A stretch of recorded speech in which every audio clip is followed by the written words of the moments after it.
Welcome to Luxury on Air, where we explore the trends, innovations, and personalities defining and redefining the luxury industry.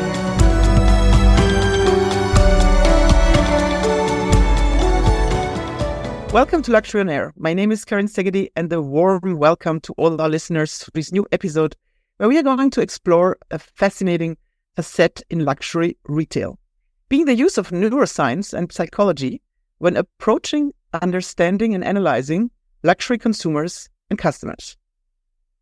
I'm pleased to welcome Valentin von Arnim, General Manager at innovative fashion house Iris von Arnim, which today remains one of the few privately owned luxury brands in Germany that has achieved worldwide success thanks to their gorgeous luxury knitwear and cashmere creations. Welcome, Valentin. Thank you for having us, Karine. And also joining on this episode is Caroline Grauel from Deloitte Neuroscience Institute, who is working with Valentin and the Iris von Arnim brand to explore deeper their customer behaviors. Welcome, Caroline. Hi, Karine. Thanks for having us. So, Valentin, first I want to start with you. Fashion, family business, and the global success story. Can you maybe lay out the ground for our listeners? Can you tell us more about Iris von Arnim brand? What is your story? What was the original vision from Iris von Arnim? Of course. I think it probably quite matters to understand it a little bit. It was interesting, when it all started, there probably wasn't much of a vision. Back in those days, my mother started in the mid-70s. She literally was stuck to a hospital bed for 2 years. And somebody brought her a wool because she had nothing to do, and she needed a sweater. And her room neighbor thought it was the most beautiful sweater she'd ever seen in her life and bought it from her. So when she left the hospital, she decided, I need to start something new, and started her business. There's a lot more to that story and ups and downs. But in those days, there wasn't a business plan. There was just talent and a very, affinity for colors and for feeling. And that's how she started in the mid-70s. She actually left my father when she was pregnant because my father was not a good path. So she was an only mother, without a penny in her pocket, without parents. She started this business as an only mother. So I grew up inside the company. It was always at home. At first there were 5 people, then 10, then 20, and it grew over the time. But the office was always at home. So left and right, there were boxes of cashmeres and sweaters and pencils and things to draw on. So my home was always there. It was also a women's only company back in those days. So when I had my Abitur here in Germany at 19, the only thing what I wanted to do was get away. So I left, went to uni in America and studied art history. I thought that was the great thing about America. You can study whatever you like to, and while doing something entirely different. So studied art history, and then went to Wall Street. I worked at Goldman Sachs in New York for 4 years. Amazing. It was obviously a great time. And then I was called home after 4 years. My mother was basically had her, midlife crisis, I assume, but she was like, do you actually care about the company? Because if not, I'm looking for strategic alternatives, as she put it. So I actually quit my job and came home about 17 years ago. And I always thought, there's this great, unfinished diamond. My mother, she was the very first to bring cashmere to Germany in the early 80s. She had found this way of designing sweaters when nobody had ever seen such beautifully designed sweaters. But she was such a product person. She was always driven and wanted to make the best sweater. She never really thought much about marketing and global sales. So I thought, there's this great diamond that I need to take a look at. And now I've been stuck with it for the past 17 years. And things have changed. Things have grown quite a bit. But at the same time, I think the DNA is still very much there. We are a product company. We are specialists in the world of cashmere, in the world of knitwear. I think it's all about really creating the best sweater. It's a company where you want to feel the product. You have to touch it. You have to feel it. If you wear it, you usually become a fan. Most of our customers are long-time fans of the brand. And yet at the same time, obviously, things are changing. Markets are changing. So we're at a very, very interesting time right now. And that's obviously also why Caroline's sitting here, because we're looking at new ways. So a Wall Street banker male in the middle of a female family company in Kashmir. It's quite an interesting mix, and maybe you can tell us more how you made it in this female world. But I think Iris von Arnim has quite a strong DNA and values. I mean, have you been able to just take over the values? Did you need to integrate your values? How did you make this happen? I think my mother and I very much share the same values. I think if you grow up between the sweaters, when the first things you do is you draw sweaters when you're 5 years old and sit to your mother on the drawing desk, I think those values have never really changed. And I think it's also part of why, luxury markets have changed, especially for, smaller, medium-sized businesses. Most have gone bankrupt in the past 20 years and were not able to survive. You have the global majors, which are doing, incredibly well because they have global marketing powers. But as some of specialists, things have changed. And I think part of the reason is that we've always remained very true to ourselves. We've never really tried to be someone else. We've never come out and said, okay, we're going to try to be Celine. No, we leave Celine to be Celine. They're a great brand in times, but we've really remained ourselves. It's making the really, really best cashmere sweater and to really think about the customer and to really think about, and what I mean about that is that if you wear it, we're trying to put you into a higher state of well-being. You really need to feel well. You need to, when we get customers in the store, I tell them, close your eyes, put the sweater on and close your eyes. And if you can feel it, it's the right sweater you're wearing. And this is what we've always been doing. And I think because of that, we've been true. And I think I didn't need to change the value system. And I think I very much grew up like that. It's about that touch and feel. That is something definitely that we want to try. And maybe we'll explore a bit more the online, offline, because how do you feel a sweater in an online environment? But I think today we, of course, want to focus a bit on neuroscience, and that's the purpose of the podcast. And Caroline, let me welcome you as well. Can you explain a bit what the Deloitte Neuroscience Institute is and how you ended working with them? Yes, thank you, Karine.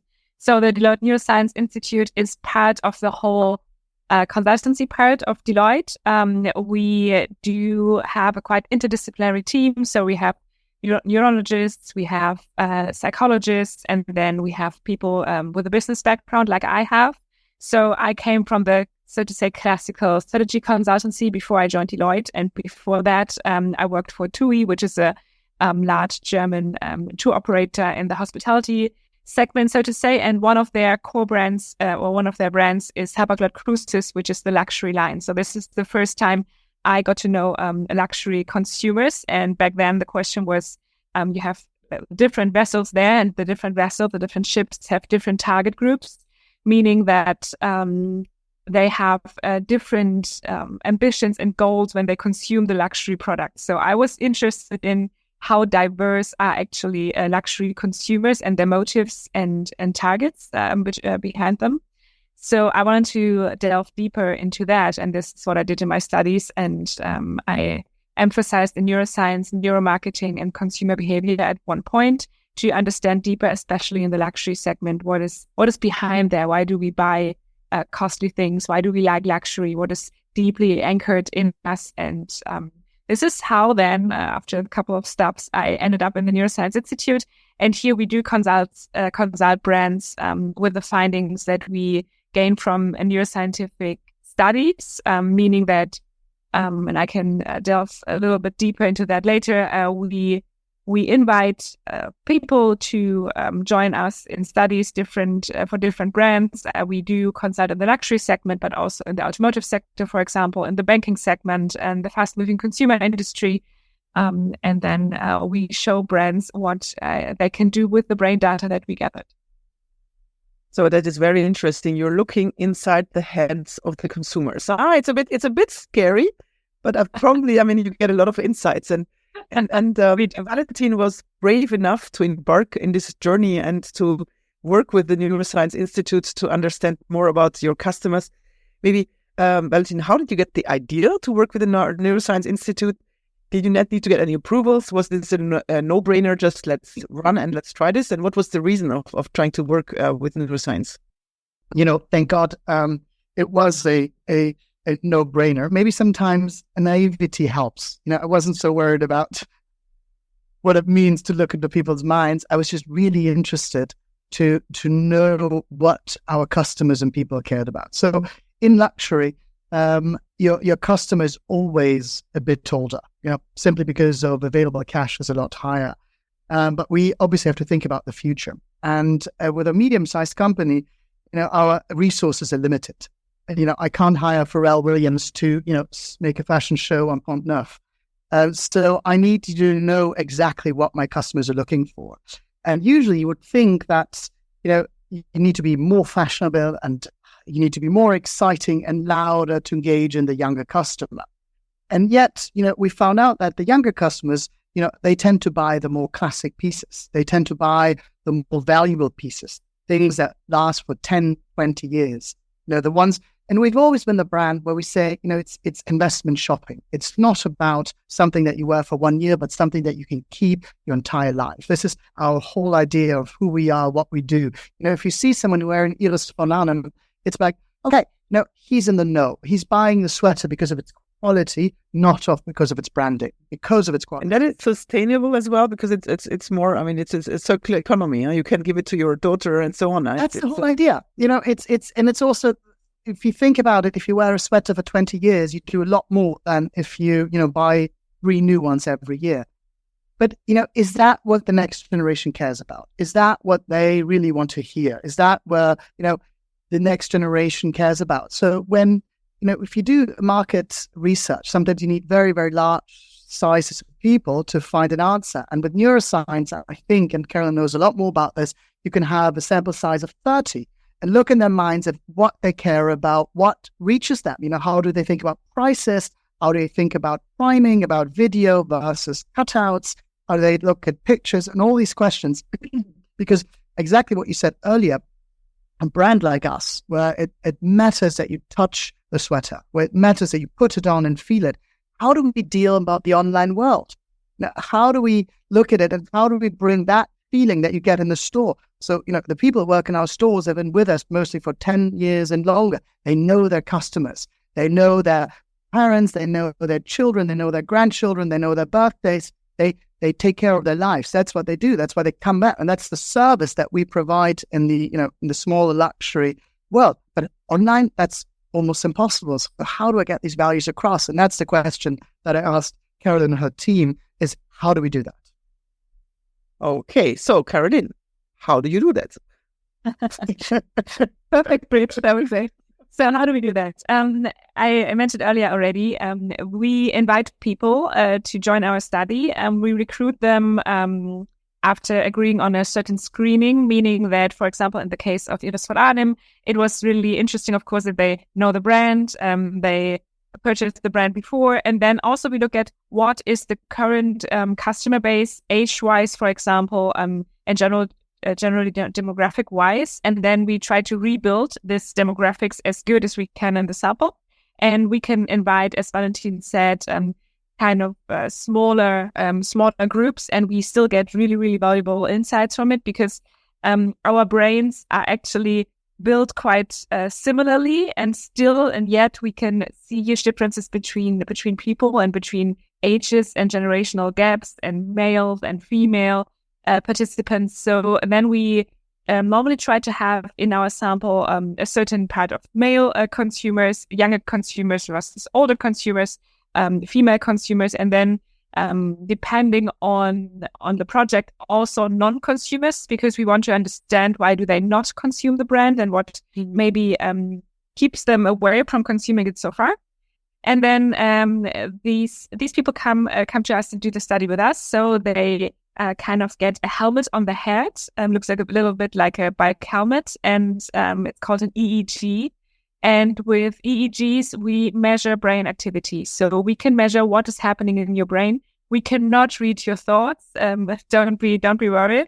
But we can see in which part of your brain you have activity. And from there, I have some wonderful, smart colleagues who can read from there and say, okay, are you happy about what you see? Do you like it? Do you dislike it? And we pair this with eye tracking. So if you sit in front of a web shop or website or an interview that we make you read, or a newsletter, a campaign whatsoever, it can actually be everything out there.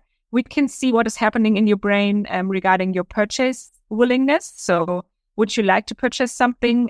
Do you feel negative emotions? Do you feel positive ones? Are you maybe stressed? So we can see when I give you a task on a website and I say, please, Karine, find me this and that on a website, or go shopping and buy something nice for yourself, which is really easy on the Iris von Arnim webshop. Then you do that for me, and I can see where you're looking at, what is happening in your brain at the same time, and then from there we can derive optimization potentials and consult, in this case, Valentin with it and say, hey, here or there, you can optimize something here or there. It is great already what you're doing. And then we can also see male consumers prefer this and that look and feel versus female consumers, or what about the older generation? Valentin said earlier already, the younger customers, they're already more used to devices, to online shopping. Post-COVID, also the older generations are more used to it because they were forced to do it for a certain time. And then still we see some generational differences between younger and older consumers, obviously. And then we can see, okay, what should be optimized from here. One of those big questions we always have is that for us, everything is about design, and we started this project. I mean, you can use neuroscience, obviously, for a lot of different things. And we started here with our first project on the web shop, how to create that brand experience online. And we always think about design. Everything has to look great. We think about every millimeter of a wording, of distance, and what we like. And we tend to be very pure. We're not very Gothic or romantic. We're more pure and direct and clear. And does that help? So, our website looks a lot different from what you see on Amazon because I like it. But does that really help the customer? Does that really make the customer feel better and easier? And where do I find the middle ground between, ease of use and our idea of beautiful designed pages? And it's it's not that easy to answer. And, if you're Amazon, you can do everything in A/B testing because you have millions and millions of customers. But in the smaller size, it really helps for us to make those decisions. Or, a very simple one. Do you give our customers options to decide on packaging? So you can have the really, really nice box. You can have a really, really nice Staubbeutel. What's the word? Like a little dust bag. Yes, a dust bag. Thank you. That works. So you can have a really nice dust bag, or you can have organic, packaging, or you can have gift packaging. Now, I thought they like options, but they really don't like it. It really keeps them from making decisions. So we have to reduce that. All these questions they can answer and tell us, this is the easiest way to go through your shopping experience. And really, about the size, we like to make color buttons really, really small and prices really, really small because it looks more beautiful. But the customer might react to it as something, oh, where do I see it and where does it go?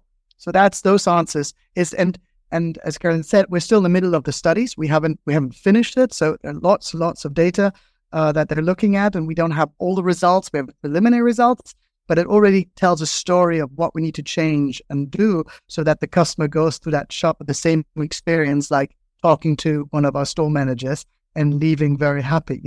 One of the things, it's very funny, when we celebrated our 10th anniversary in our Munich store, our customers came and gave presents to us. They came and gave presents to our store manager, saying, oh, wow, you're here already 10 years. And they come and they spend thousands of euros there every year, and they bring us presents. So, this is the relationship we're able to build in a personal environment. So how do we build that? And how do they leave with that feeling? They come with customers that come every week. And they always come, I'm just coming to, chat a little bit and to drink a coffee. And then, 2 or 3 times they leave with something because they can't. Of course, you can't resist. Huh? No, I mean, it's a very difficult question because, of course, on the web, people have no patience. Huh? And if the technology doesn't follow, you lose your client. And if twice they experience the bad technology, they're gone. And to your point as well, how to recreate luxury. And that's the big question all luxury houses have. First of all, how do I recreate luxury experience online, which is basically can be, compared to Amazon is easy, but Amazon is not luxury.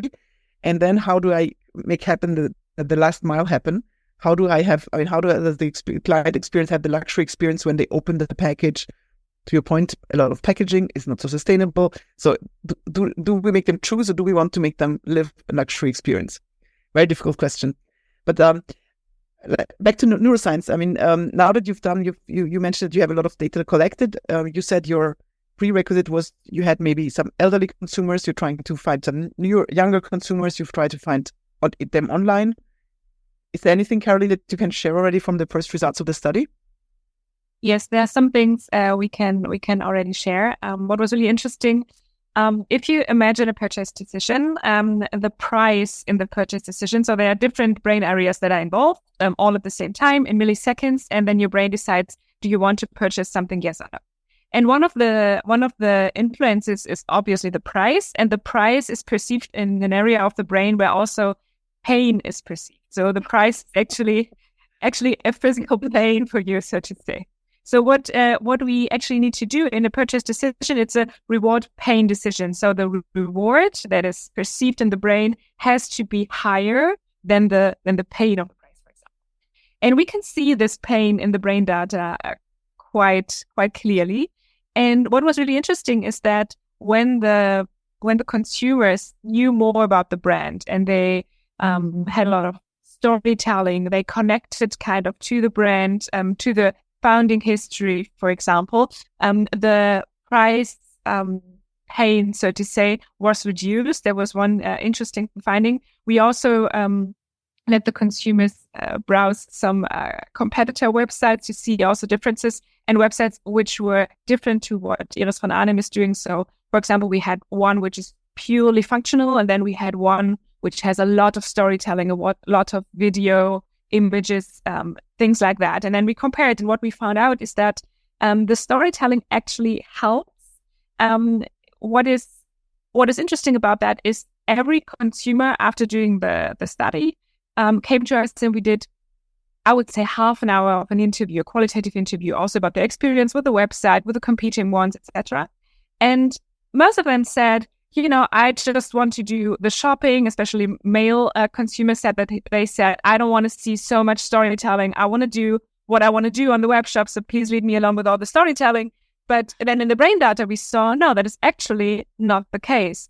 The price pain was heavily reduced when there was more storytelling. Also, when the products were not seen as a cutout or like a product only display, but you could see them on a model, for example, or even in the video, the price willingness was a lot higher, and that was cross-generational. What else was really interesting is that there was, the scarcity effect that we have in luxury. Normally, we think it's really good if something is sold out because it gives the product more exclusivity, and if you have to wait for it to be delivered and you don't find it right away, or maybe you cannot afford it right away, normally this would, in our minds, drive the demand on what we think in classical strategy consultancy. And this can be true for a brand like MS, for example, but for what we saw so far in our study is that if the sweater you want to buy is not available in your size or not available at all, and it's kind of grayed out in the web shop, this caused the consumers to be less keen on buying and to be annoyed, kind of. And it actually was, which is counterintuitive, not good either for the product or for the brand. If something was sold out, we saw a difference between just one size is sold out and the whole product is sold out. But that was really interesting. And we saw even generational differences there. So a little bit, the younger consumers, for them it was better or more all right if something was sold out. Maybe we can say they were more used to it already. They have a longer history of online shopping. We cannot really say yet why this was the case, but we saw some differences between the generations, between the older ones and the younger ones. So both of these informations are actually quite meaningful for us and what we do in our business. So usually, so far, we have tried that our web shop, our e-com store, has basically the entire collection in almost all colors. So we've tried to have a very wide offering of the collection and what we do.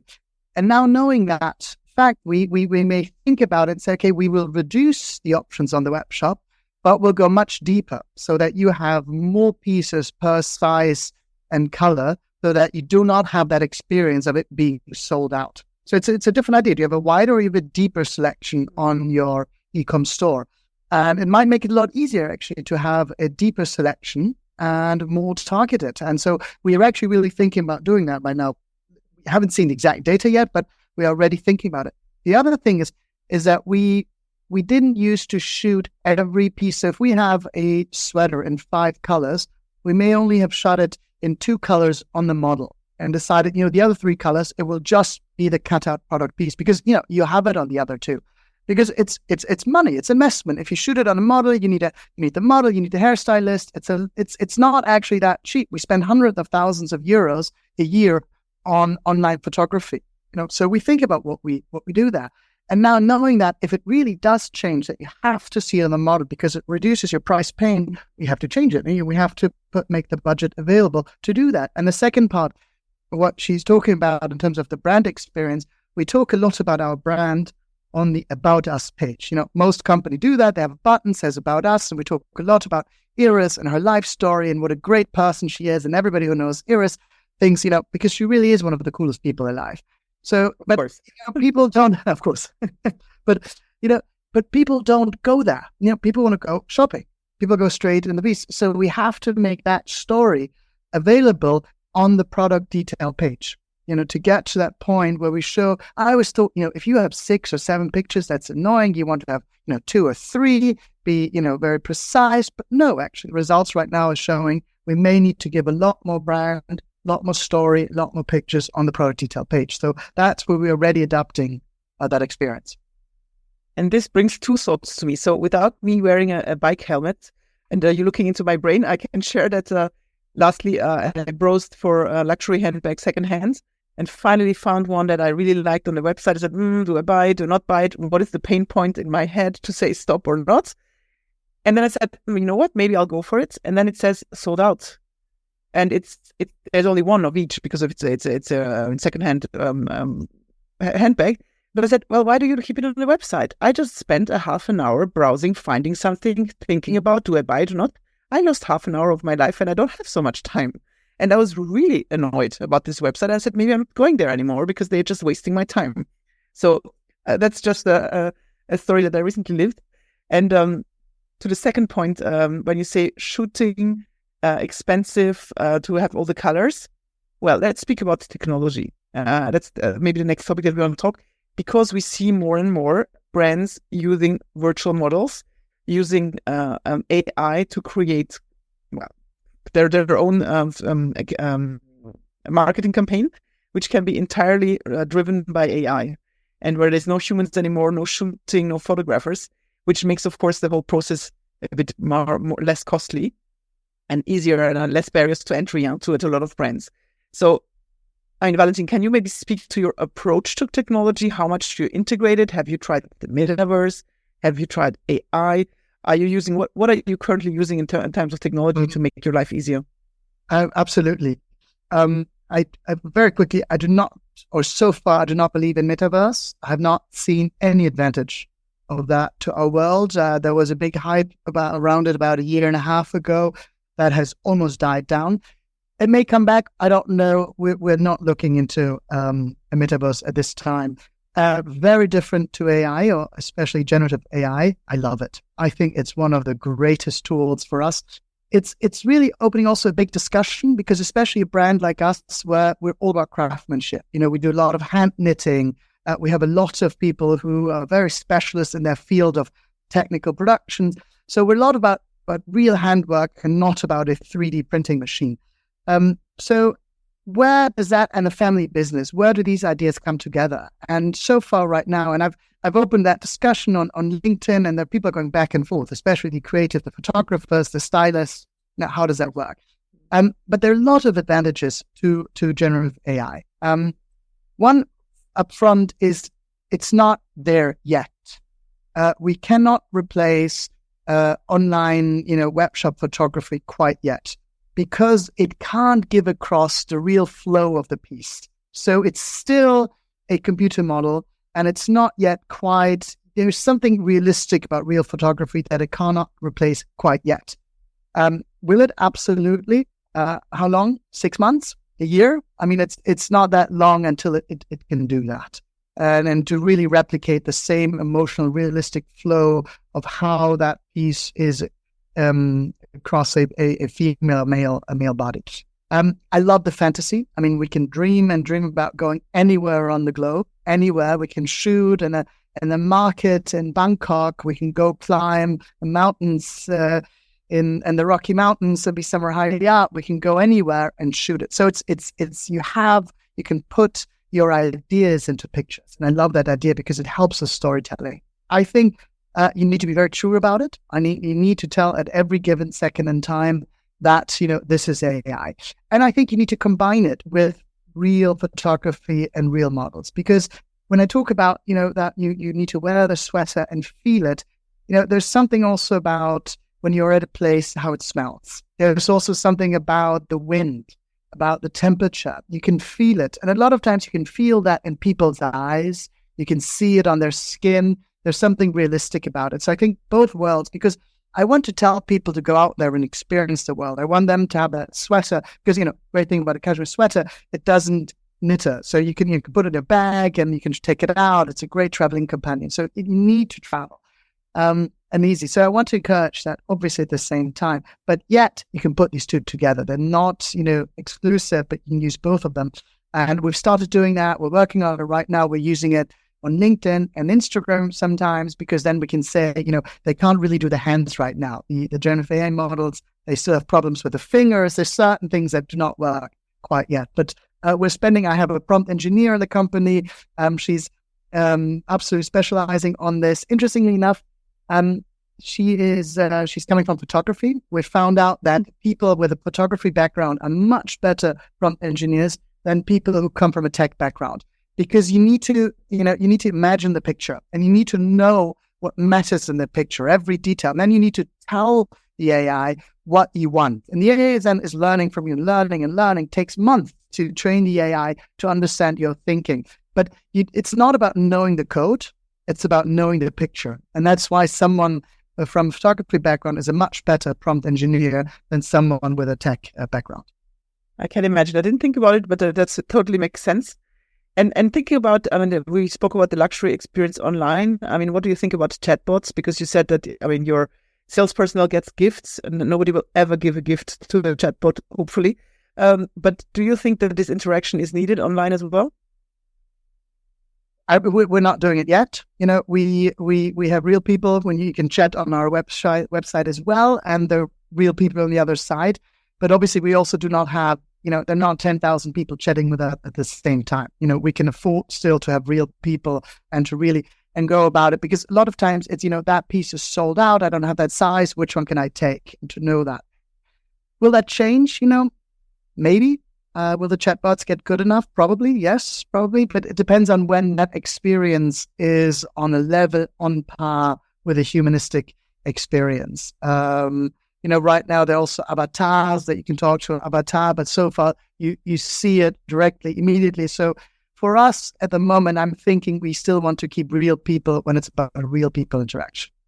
When you want somebody to understand who you are, to know you, mostly the customers who call us and write to us, we get to know them as well. So we try to build the same level of relationship, even online. And even we're not trying to get the people from our stores to online. We're trying to get our website people, our online shoppers into the stores. Because the moment you can build a relationship, you have such a better, closer relationship with them. Have such a closer grab on what they do and how they buy. So you want to get them into your stores. Because I don't believe that you can ever build the same relationship just through a screen or online.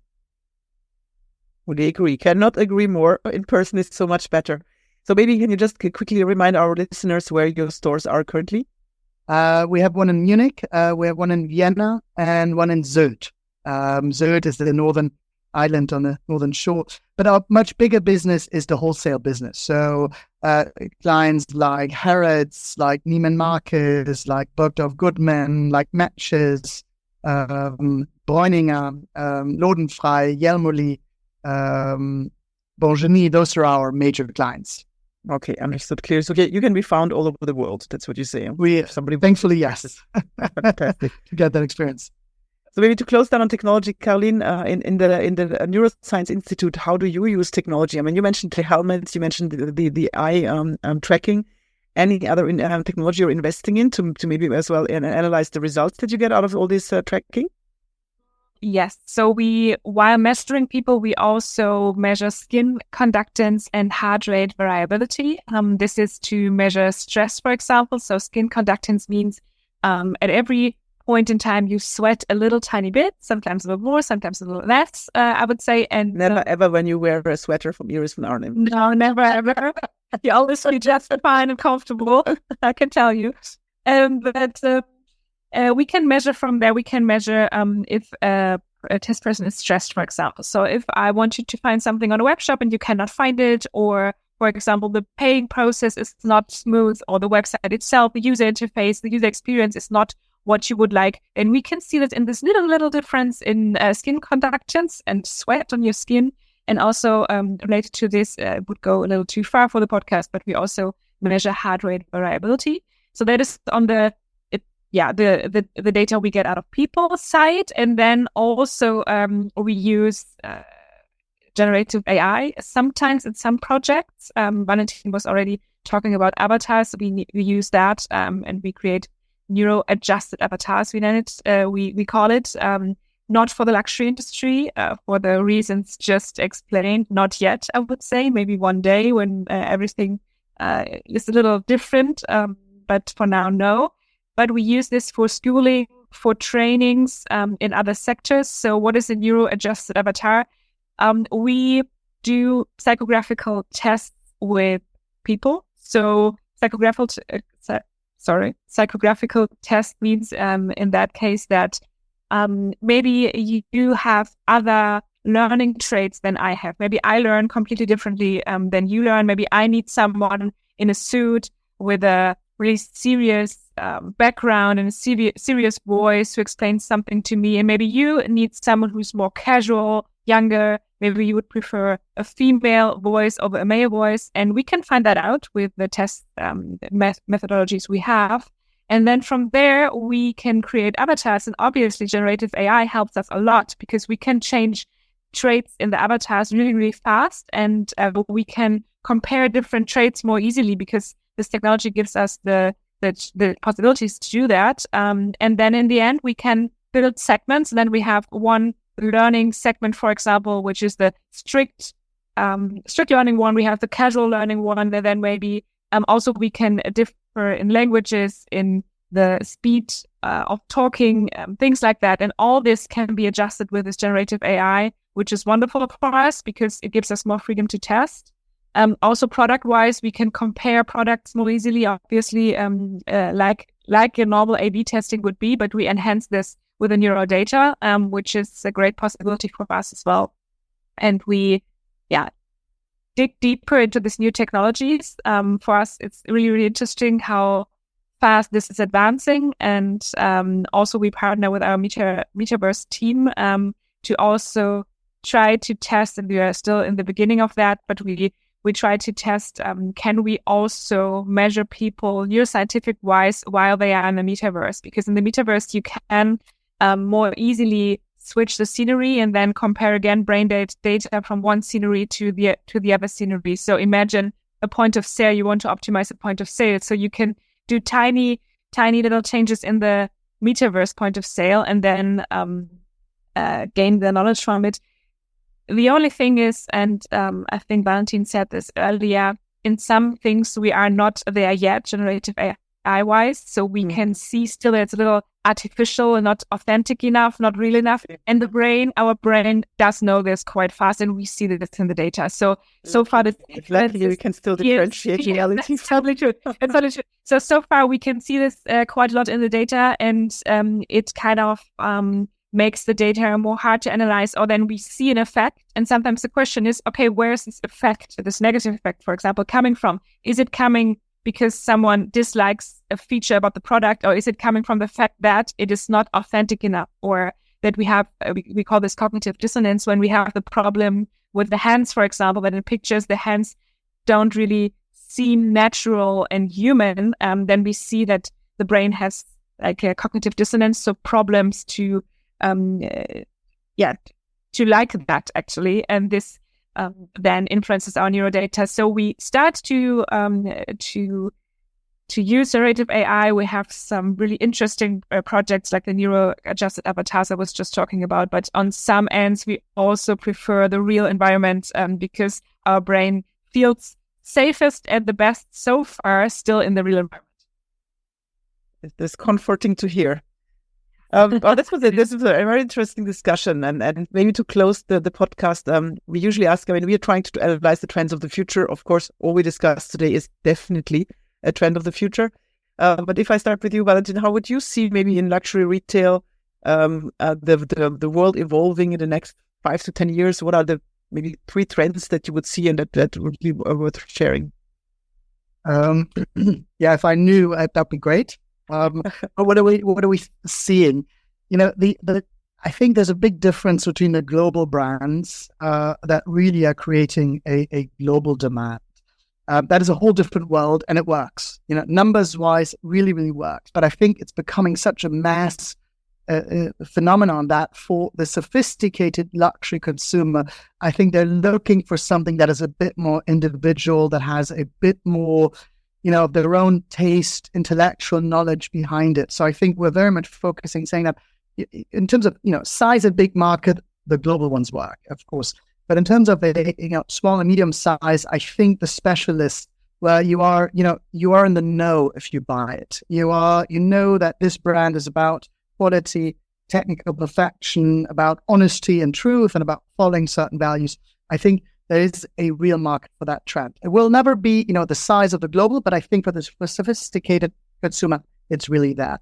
In terms of marketing, I think we're going to a more, small community marketing. I think what is happening in your group of friends really, really matters. I think the marketing that's out there on Instagram, on TikTok, it's so global and wide that I think people are starting to look more really inside their circle of friends. So I think we will look at building small communities in places that matter. I think people will, in the US, there's been this not home shopping, but you do the, Valentin, where you go to a family's house and they present the brand and they invite their friends and you create those, small communities. I believe very much in that. And thirdly, Karine, we talked about, I think personality matters. I think when you can touch someone and you can feel them and they can feel you, and if you bring that personality across, I think it matters. I think AI works and it would be great, but I think for brands like us, it will matter where you have a real person, a real personality, because, personality is also about imperfection. There's something about, giving an answer that is not always the perfect answer. It's about making little mistakes because that connects people. And I think that in terms of personality, I believe for brands like us in the niche market luxury really, really matters because it creates that connection where somebody wants to feel closer to us and closer connected to what they're wearing. So I very much believe in that as well. So I really hear the authenticity through all your answers, which is, fantastic. And you are a niche brand, but you're here to last. You're a family brand that also brings the value. So obviously, and very, very interesting trends. Thank you for sharing. And Caroline, maybe one trend from your side. What do you see? I think luxury will get more and more diverse and heterogeneous. We see this already with the new generations coming in. Everyone is a little bit concerned and confused, I would say, about Generation Z and what is the luxury for them. And then the second question that arises is this really one generation, which I don't think it's a quite diverse generation still as well. So the question arises, I think, for many luxury brands, how do we tackle the different generations? What will last? What about craftsmanship, about heritage of a brand? How do we bring this into the future for the younger generations? And how do we partner with digitization, with new trends, and still keep our core values and our core brand identity? And I think with what we do with neuroscience, we can bring in really data and insights. What does the consumer like, the younger one, the older one, and then how to pair this and not to lose your core and your your roots, your brand roots, I would say, and how to bring this in the future, which is authentic and fits the brand and the brand value.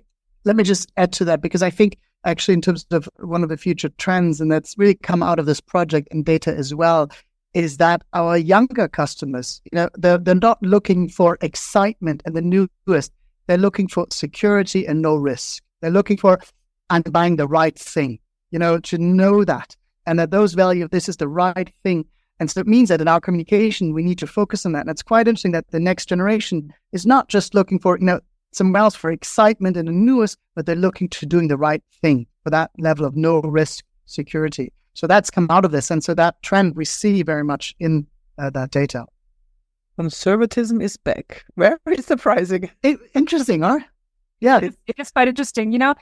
These days, our brain is kind of overwhelmed with all the information we have and all the stimuli we get every day. And we see a trend back to the roots, back to conservatism, back to what we know, because what we know is safe for us and for our brain. And this is why this makes us feel a lot better than all the overstimulating surroundings you see sometimes. That was absolutely fascinating. And in order not to overstimulate our listeners, I suggest that we close the call here. Thank you so much, Valentin and Caroline, for the conversation. I loved it, and I'm sure that a lot of people will love it because the topic is very, very niche, very interesting, and forward-looking. Thank you, Karine, for having us and listening to our story. Thank you. Thank you for listening to Luxury on Air with Karine Szegedi and Felicitas Morhart. This podcast is provided to you by Deloitte Switzerland and the Swiss Center for Luxury Research. If you've enjoyed this episode, you can leave us a 5-star review. If you're keen to stay up to date on what's trending in the luxury industry, don't forget to subscribe. As always, you can find more information about the current episode in the show notes. We wish you all the best. Until next time.